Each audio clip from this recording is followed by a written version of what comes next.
Vous voulez savoir comment est-ce qu'on calibre un Z offset? Pas de problème, je vous montre tout ça tout de suite. Calibrer son Z offset, qu'est-ce que ça veut dire? Ça veut dire qu'on va venir régler l'imprimante pour que lorsqu'on lance une impression, la première couche soit à la bonne hauteur, ni trop haute, ni trop basse. On va faire ça en 2 temps. La première partie, ça va être simplement de calibrer pour avoir à peu près la bonne hauteur de couche. 2 façons de le faire, soit votre imprimante est équipée d'un écran LCD et à ce moment-là, on va le faire directement sur l'imprimante, soit elle ne l'est pas et il n'y a aucun souci. On va pouvoir utiliser un téléphone, un ordinateur, un iPad, une tablette, la tablette de mamie qui a 10 ans. À partir du moment où il y a un écran, une connexion internet sur le même réseau que l'imprimante, on va réussir à y arriver. Je vous montre tout ça. Donc, on se retrouve devant l'imprimante et là, on va d'abord commencer par homer l'imprimante sur tous ses axes et mettre à niveau la gantry, donc en faisant notre quad gantry.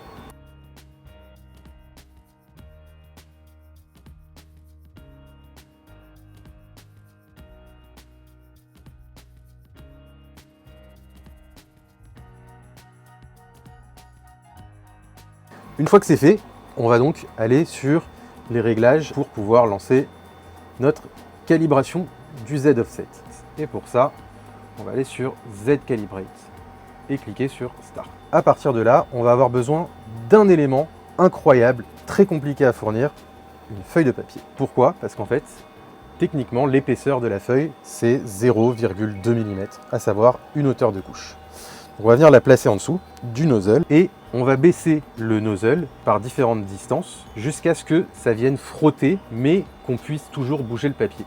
Et techniquement, on sera bon. On est à 4 mm au-dessus du plateau. Donc là, ce qu'on va faire, c'est qu'on va venir descendre millimètre par millimètre jusqu'à ce que ça touche notre feuille. Donc là, je suis descendu de 4 mm. Si je descends d'encore 1 mm, ça sera trop. Donc je vais descendre de 0,5 et je descends. Et là, je ne peux plus bouger ma feuille.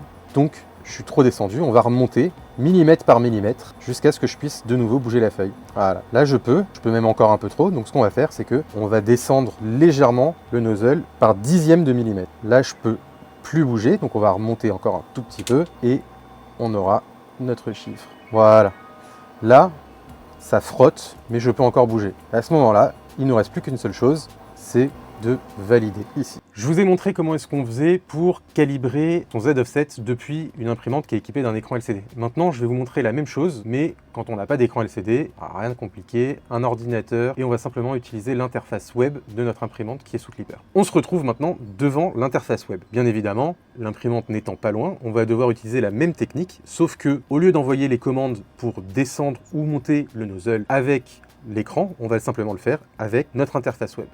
Pour ça, on va avoir besoin de la même chose, que l'imprimante soit complètement homée et que la gantry soit à l'équilibre, donc complètement nivelée. Une fois que c'est fait, on va se mettre en plein milieu du plateau. En ce qui me concerne, mon imprimante est équipée d'un capteur en tape, donc ça va venir utiliser le nozzle. Je me mets en plein milieu du plateau et derrière, je vais simplement lancer une commande. La commande, la voici. On lance notre commande Prop Calibrate. À partir de là, on n'a qu'une seule chose à attendre et on se retrouve avec la même chose à l'écran.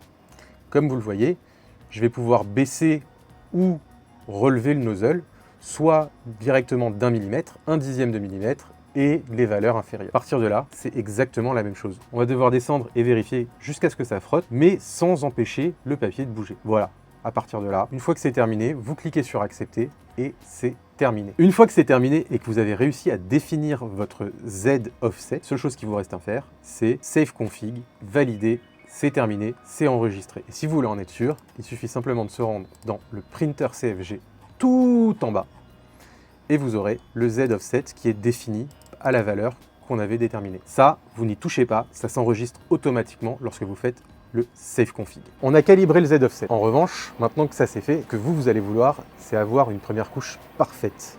Un first layer absolument parfait. Et c'est ça qui va venir jouer sur la qualité de toutes vos impressions.